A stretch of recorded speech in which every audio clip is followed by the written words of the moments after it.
Good evening, Ole Miss. Oh, man.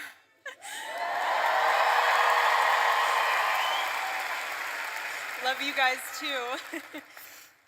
Oh, it's hard not to cry after watching that. I haven't seen that portion of him saying that video since that day happened. But Charlie, when he came onto campus, he loved to immerse himself in the culture of the campus that he was in. And so, from word on the street, you guys have a chant out there. I hear it's a good one. It's hotty toddy.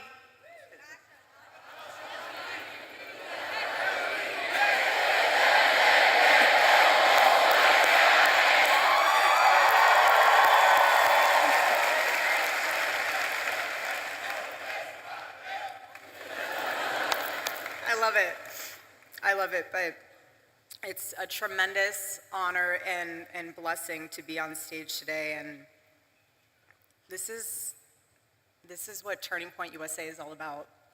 This is what the future of our country is all about, and I want to thank you all also on a personal level for all of your prayers and all of your support, not only for our family, but for the Turning Point USA family, which includes all of you, especially those that are students, a part of the Turning Point USA chapter at Ole Miss. So I love you guys, truly. This whole, you guys have no idea how helpful it is to have all of you in my life, because you help me feel even more deeply connected to my husband. And I thank you for that. I thank all of you for that.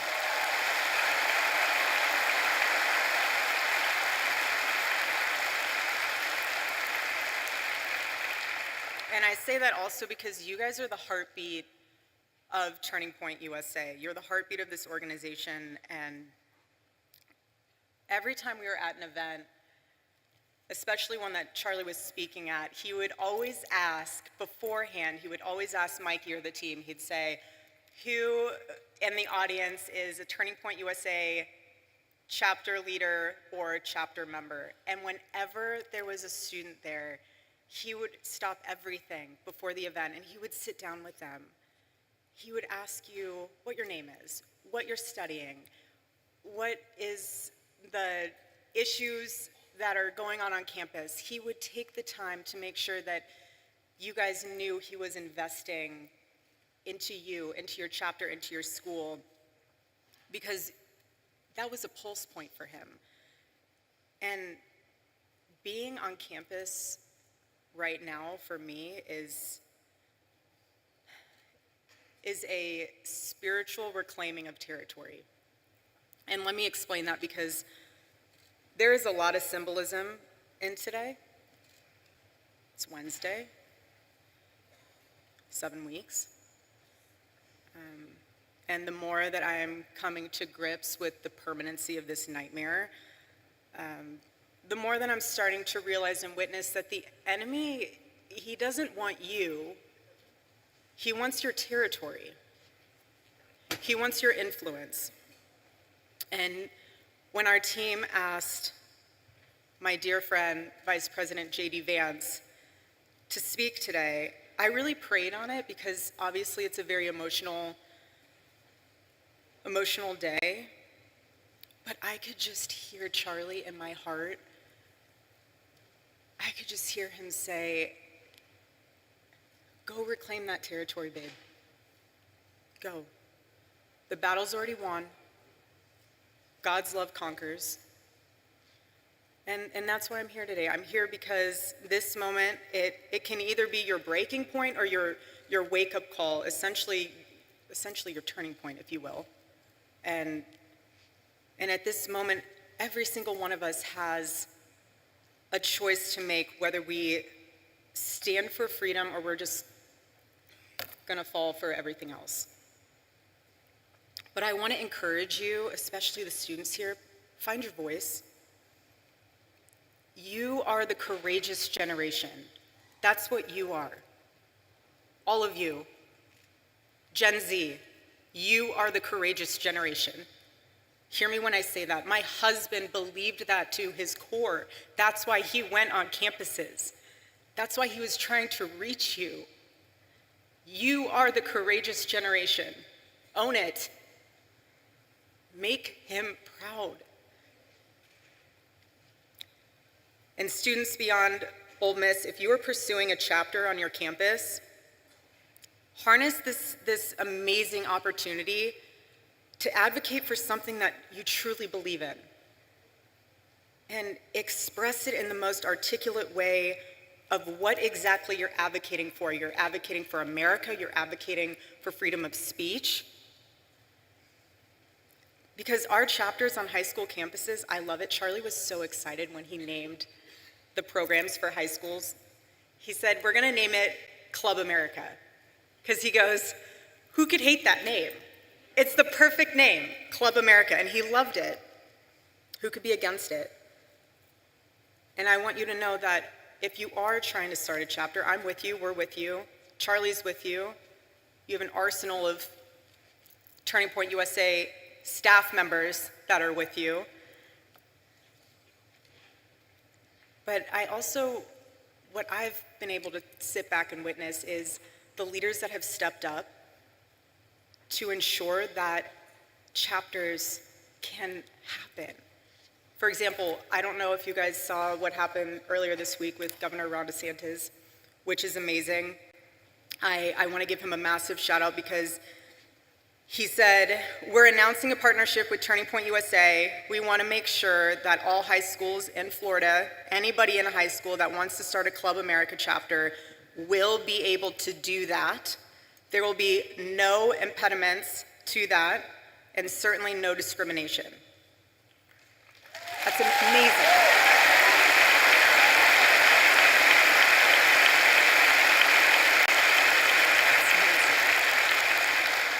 And then also, Governor Youngkin. I want to thank him as well. He donated generously to Turning Point USA to support new Turning Point USA chapters all over the Commonwealth of Virginia. How powerful is that? It's amazing. I'm so grateful. So when I heard that, I just looked up and I was like, all right, Charlie, 2 down, 48 to go. I see you. But Club America and Turning Point USA chapters, if you're wondering what those values are, it's life, liberty, and the pursuit of happiness, and that's what our country was founded on. And when you succeed in establishing that chapter, I want to commend you because that experience will leave a mark on you that will influence every choice that you make for the rest of your life and generations to come. Earn your voice. Charlie loved the word earn. Earn your voice. This is about your legacy. Each one of you in this room, everyone watching, when you earn your voice and you stand up for what is right, that is a part of your legacy, your family's legacy, just as much as it is a part of Charlie's legacy. Don't forget that. Don't ever forget that. Because if there's one thing I've learned, especially being with Charlie for the past 7 years, it's that the hope we're looking for is not found in Washington, it's not found in media, it's right here. All of you, this is the hope. And he saw that. He saw that. It's in stadiums like this. Charlie had a visual in his head. He loved the on-campus events, but for the night events, he would send Tyler pictures and the team pictures of, I want our chapter events to look like this. And he sent a picture of one of the largest college football stadiums in the country, packed. That was his vision. And that's what makes all of this so powerful, because your generation is living at a crossroads. And you are living in one of the most defining moments in American history. And we are all witnessing in real time the battle that is raging for the soul of your generation. Again, your generation. This is far more than political. And you will hear the world and the culture, for that matter, pressure you and say, go with the flow, don't ruffle feathers, don't say that, you might offend someone. You might lose some friends if you wear a red hat, if you go to a Turning Point USA chapter event. But when I hear that, I need to be so blunt and honest with you now, because before, when I heard it, I said, okay. Now when I hear that, if you're worried about losing a friend, you might. I lost my friend. I lost my best friend. And if you're nervous about standing up for the truth, the assassination of my husband puts into perspective all those fears. It really does. Because my husband never went with the flow. He swam in the streams of significance. And Charlie knew so deeply to his core that comfort doesn't change the world. And you cannot influence the world when you look like it. The enemy of truth doesn't need to destroy a nation overnight. He just needs to convince people that truth no longer matters. And the enemy thrives when Christians don't speak up, when citizens don't vote, when students don't think for themselves. But in Ephesians chapter 5, verse 11, it says, have nothing to do with the fruitless deeds of darkness, but rather expose them. That's what it means to live as salt and light. To bring flavor to a world gone bland, and clarity to a world that lost its way and it's lost in confusion, because Christians are called to go into the public space to correct error with truth, and that's what my husband did. When he would sit there with his microphone, I got to watch this evolve over the years. At first, he would hold the microphone the whole time. He would listen. Then as the years went on, he would put the microphone down, and he wasn't listening, he was hearing. He was absorbing what the students were saying and what they were asking. He was engaging. He was calm. He wasn't combative. He never insulted. He just wanted you to think. Again, like I said, he never told you what to say. He just wanted to challenge you so that what your convictions were, you actually understood why you had them, rather than they being talking points because your professor told you so or your friend told you so. He wanted the best of you because he demanded the best of himself. And Charlie would say this all the time: your rights don't come from the government, they come from God. And he knew what every founding father knew, and nearly almost every university has forgotten, that you cannot have freedom without virtue, and you cannot have virtue without God. And that's what makes this nation so different. That's what makes it worth defending as a courageous generation. And another thing that Charlie used to say all the time is that it does not take skill to be courageous. It takes a choice to be courageous. And now's the time to make that choice. Either you sit on the sidelines. I mean, I don't know what else can wake you up. I really don't know what else could stir that fire within you to get involved or to use your voice or to make a difference. If you're looking for another sign, I have no idea what to tell you. I just want to encourage you, though, that yes, this is about America, and yes, my husband would say saving Western civilization. That's true on both fronts. But deeper than that, this is about your soul, because the fight for freedom starts within, inside of each and every one of you. So again, please stand firm against the wickedness of the devil and the schemes of man. Be alert, because his tactics are so clever. What he'll do is he will find one thing.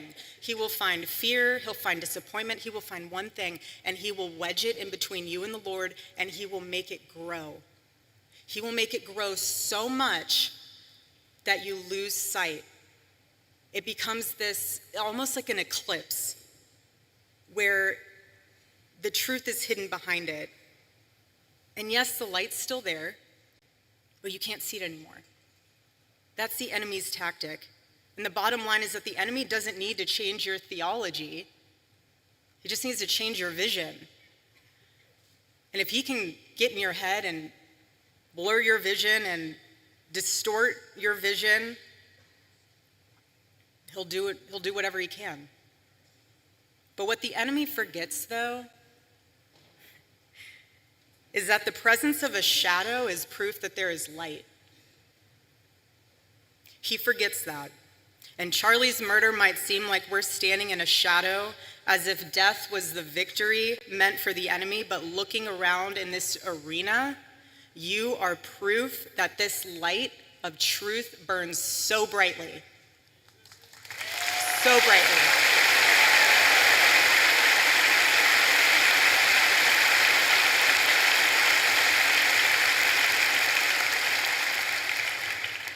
The Lord is calling you to rise. Please hear me when I say that courageously. He is.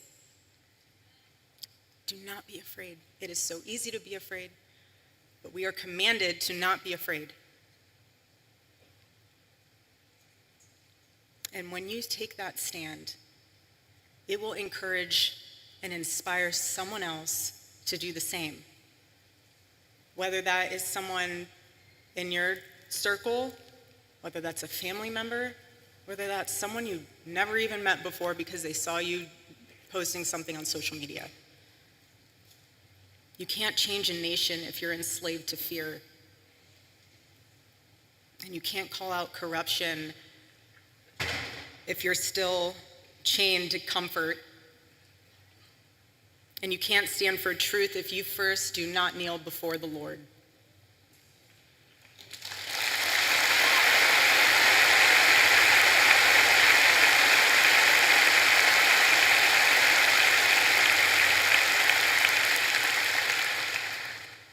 And I know I keep saying it, but I'm trying to drive home a point with you all being labeled as the courageous generation, because this generation will decide if America remembers who she is or if she'll forget.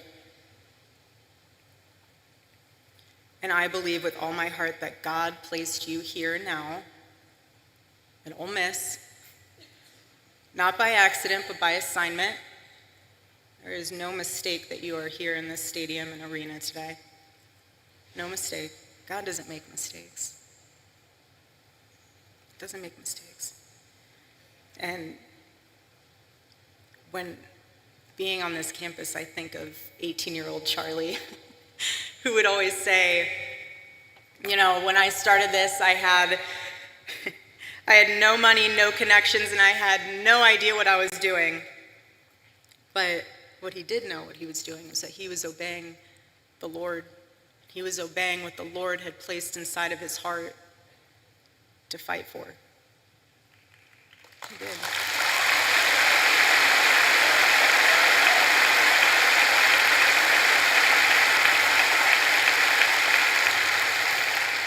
And he persevered. He persevered, and look what he left us. Look what he left us with. He didn't leave us empty-handed. He built a machine, and all of you are a part of that. Again, the heartbeat of Turning Point USA. That's what happens when you obey the Lord. A movement like this, it becomes unstoppable. It becomes the revival that it is. And I just want this to be the generation that says, we will not apologize for loving our country first. We will not be silent about our faith. We will not back down when the world tells us to kneel, because we bow only to the King of Kings.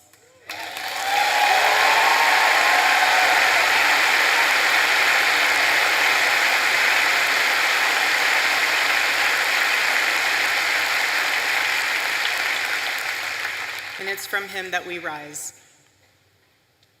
I personally still believe in America. I still believe in her founding. I still believe in her future. I don't care if people think it sounds crazy, but I still believe that our nation can heal. But we can't save a country that we're too afraid to defend. We can't.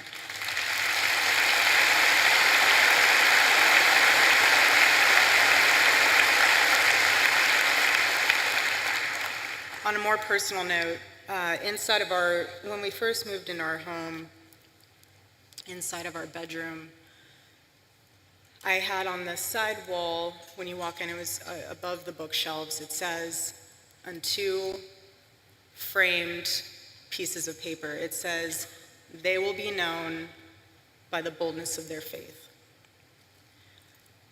And when I hung that, as many women can attest to this, when you hang things, you see them all the time, you just kind of go about your life.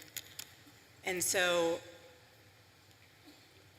being in the position that I am now, it took me a while to even just make it back into our bedroom. I used to sprint from the opening door into the bathroom and sprint out. I was not ready to walk into our bedroom yet. And when I was finally able to sleep in our bed for the first time, I slept on his side of the bed. And I noticed, because he had to sleep a certain way on his side, facing the outside of the bed, because he had a bad back. I'm sure most of you didn't know that, but he had a really bad back. Anyways, so it's also why he wore compression socks too. I know a lot of people are like, why do you wear compression socks? Circulation. Anyways, so he would sleep that direction, and so I found myself sleeping that direction as well. And when I woke up, for the past several nights that I've been able to be in there, I saw that the first thing I'd see is that on the wall, "They will be known by the boldness of their faith." And I thought to myself, he saw that every single morning he woke up. I didn't, because I'm on the other side of the bed, so I'm facing the window. But he saw that every single morning. And then I thought to myself, because when I go to the office, I will never sit in his office chair. So there's like a couch on the side when you walk in, and I sit on the couch. And on his desk, flanked between the Bible verse of Micah, chapter 6, verse 3, it all kind of came together for me. So he sees us on the wall, and then he sees on his desk these three questions that he would ask himself every single day. And it would be, what is something I can do for someone today? The second one was, what is something I can do to add value to the world today? And the third was, how can I honor God today? Those were the three questions combined with the words he saw every single morning. So to me, seeing on his desk, that was him suited up with the armor of the Lord every day. That was his combination. And what I'm realizing with that is those were the action points of how to have courage. Because you can ask me, well, how do I become courageous? Ask yourself those three questions every single day. And I promise you, you will get courage. You will. Because what death amplifies even more is that you only get one life. Just one.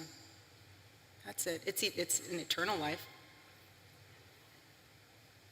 So that's why you have to live like it matters. But I want to remind you that God has created you for greatness,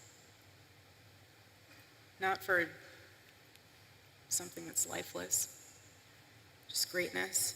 And the question isn't how long you're going to live. It's what are you going to do with your life and the time that the Lord has blessed you with? What are you going to do with that? That's the question.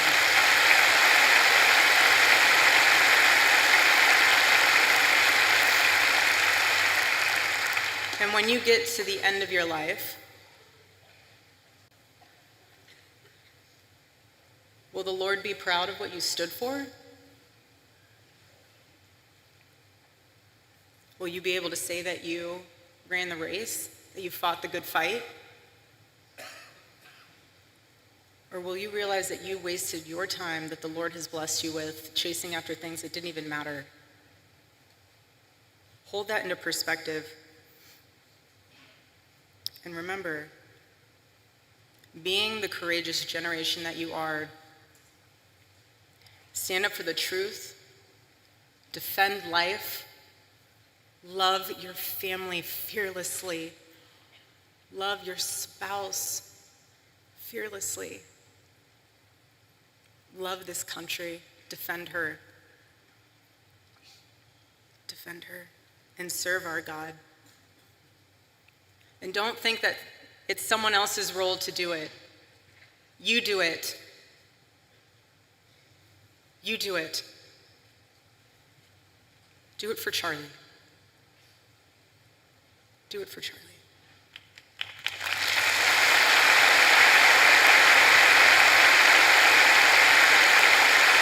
If you like this video, then like, share and subscribe to Mirror Now.